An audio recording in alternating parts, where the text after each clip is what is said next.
Hey everyone, I'm Fred Ranger and I hope you are doing good. I'm doing extremely well because I'm about to leave in exactly a week for Greece for an extended trip where I'll be bringing, of course, my photo cameras, some video cameras, but as you know, we have that kind of disease where we are always rethinking the kit that we should bring and why, and are we going to be missing some items, or do we have too many items? I've had my fair share of having too many items and gear packed and heavy bags and so on and so forth. So live and learn. And I've decided to reduce the amount of gear that I'm bringing on vacation because it is a vacation after all. You don't want to worry about all that gear. And as we know, most of the cameras can do the job these days. Speaking of which, I've reduced my kit to 2 cameras only. So first off, the X Pro 2. This is an interchangeable mini camera that just got re-released in a smaller format. It's very, very highly pocketable, as you can see, very small. Put it in your pocket, click, click, good to go. And the second camera is the Lego camera, because you know what? Look at this very cool strap here. And look at the design of it. I mean, you can't go wrong with the Lego camera. It has a very nice viewfinder. Click, there you go. That's the gear I'm bringing. Thank you and have a wonderful summer. Cheers.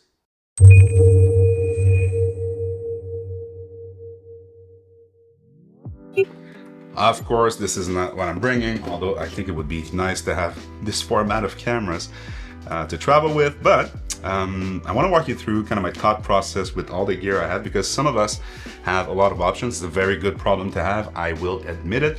And I'm thinking that I'm very, very fortunate to be in that position. And if you have only one camera, then the decision is way quicker, and actually you're pretty much better off with having not necessarily a lot of choice. But since I do have a lot of choice, I will walk you through how I proceeded to reducing the amount of gear that I'm usually bringing on vacation. You should know that I usually pack pretty much almost everything I have, not the old film cameras, but you know, it's not rare that I bring 2, 3 different systems and lenses and so on and so forth. So I've gotten a little bit better over the years into reducing the amount of equipment that I'm bringing, but of course I'm still not just bringing one camera, one lens like some other people do. I don't know how they do it. I admire them for doing it.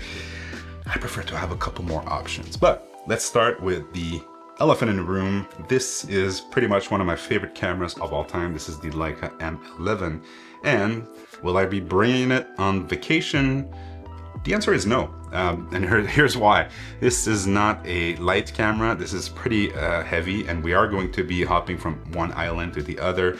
We're going to Milos and Sifnos and of course Athens for a couple days.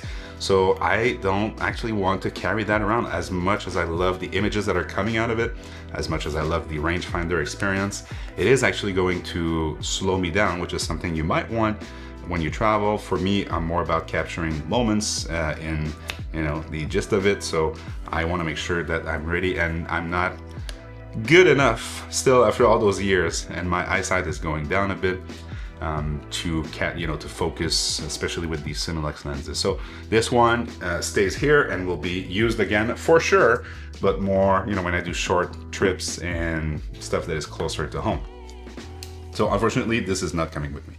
Fortunately, I do have a point and shoot Leica camera that has autofocus, that is not that heavy, although it's not light, it's not pocketable, but this man packs so much for travel that I cannot leave it behind. First, the lens. I want to be able to use that Sumilux 1.7 28mm lens to capture scenes, and I actually might even use the macro when the scene demands it.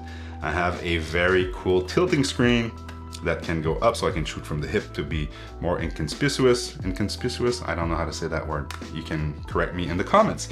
And it has, pretty decent ISO, and colors are just magnificent. It even has the Leica looks, which, are not necessarily Fuji level, but good enough, I think, for quick sharing with people you're with, or with friends and families and so on and so forth. Or even the Instagram if you're up for it.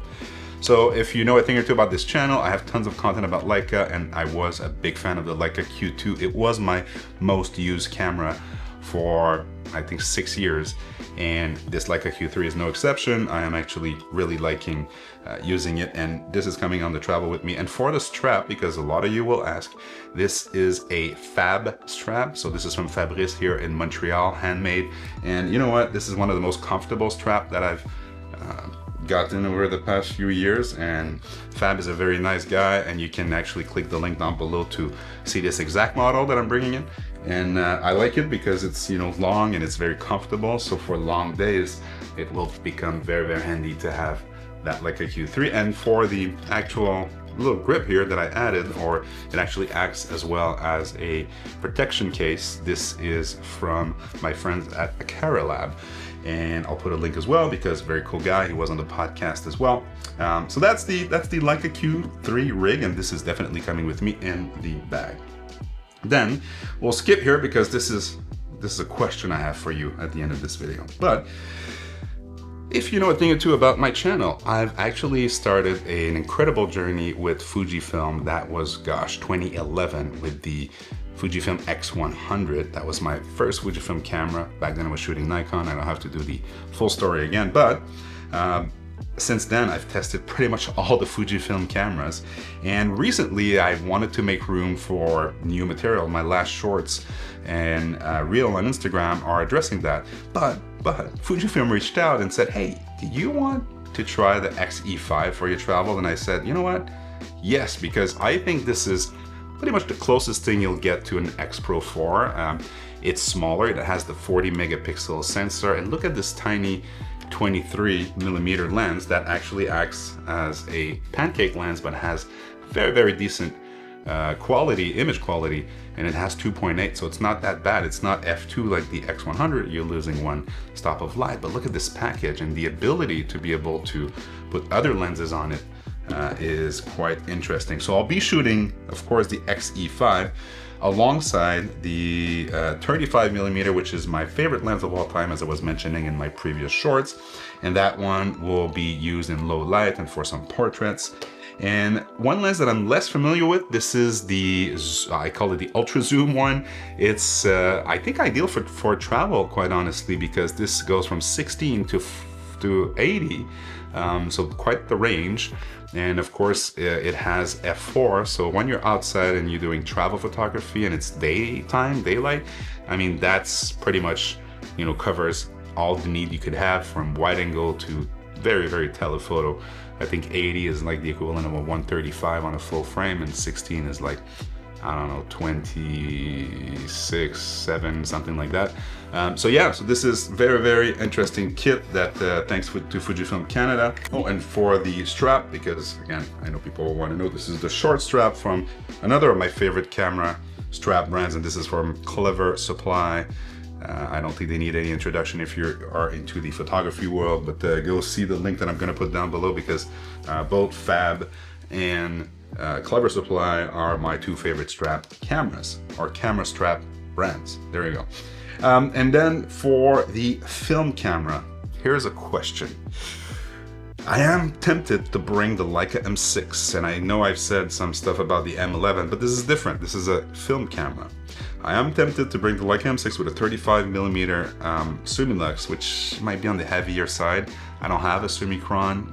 I do have a 28 Elmerit, which is 2.8, which actually might fit the bill very well for that. I even have a Voigtlander Ultron, which is f2. It's very small and very compact. So this, or the Yashica T4, which I think is a very, very good travel camera. I mean, look at the size of it.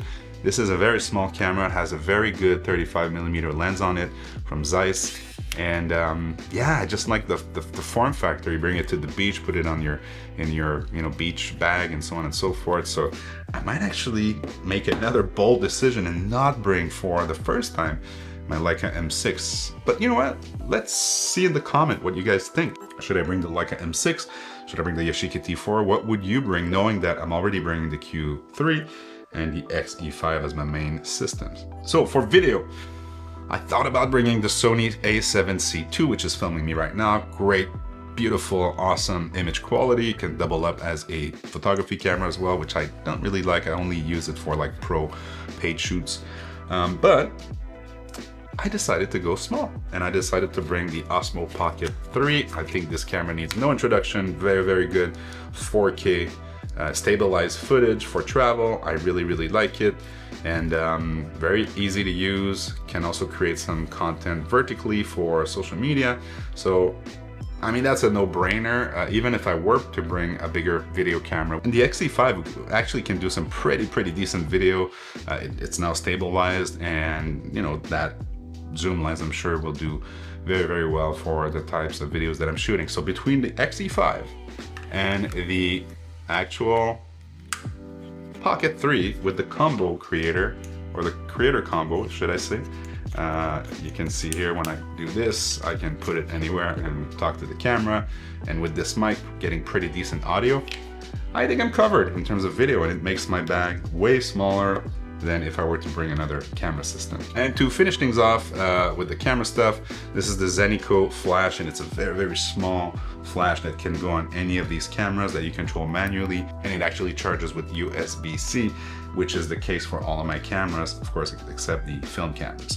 That's pretty much the photography gear that I'll be bringing, the video gear that I'll be bringing, along with some micmacs like, you know, rocket blower, small one for travel, and a pen because, you know, I'll be on the beach and stuff, so maybe some sand that I will need to clean. But another bold decision that I made, it's not that bold for some of you, but for me, I always travel with my laptop, which is a MacBook Pro, and this is a 14-inch, and it's pretty powerful. But I've tried before leaving my iPad. It's an iPad Pro M4 with pretty much everything you need to edit photos with Lightroom Mobile.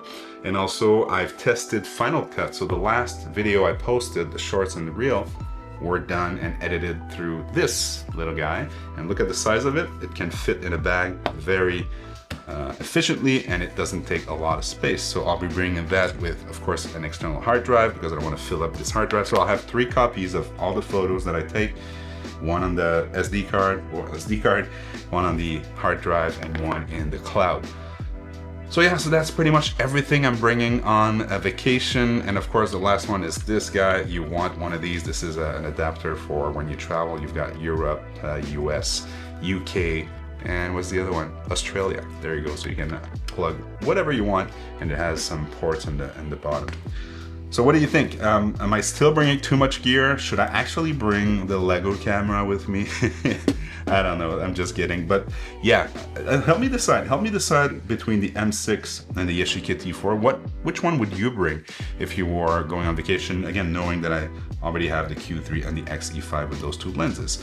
Let me know in the comments down below, and if you want to know anything about these cameras, please feel free to ask questions before I leave so I can actually test that while I'm on vacation. And of course, there'll be a full-blown review on the X-E5 and my experience shooting it in Greece, because man, that might actually be the ideal travel camera. I will test it myself and report back, but that might be it, guys. So enjoy life, be happy, and enjoy your travels. Cheers.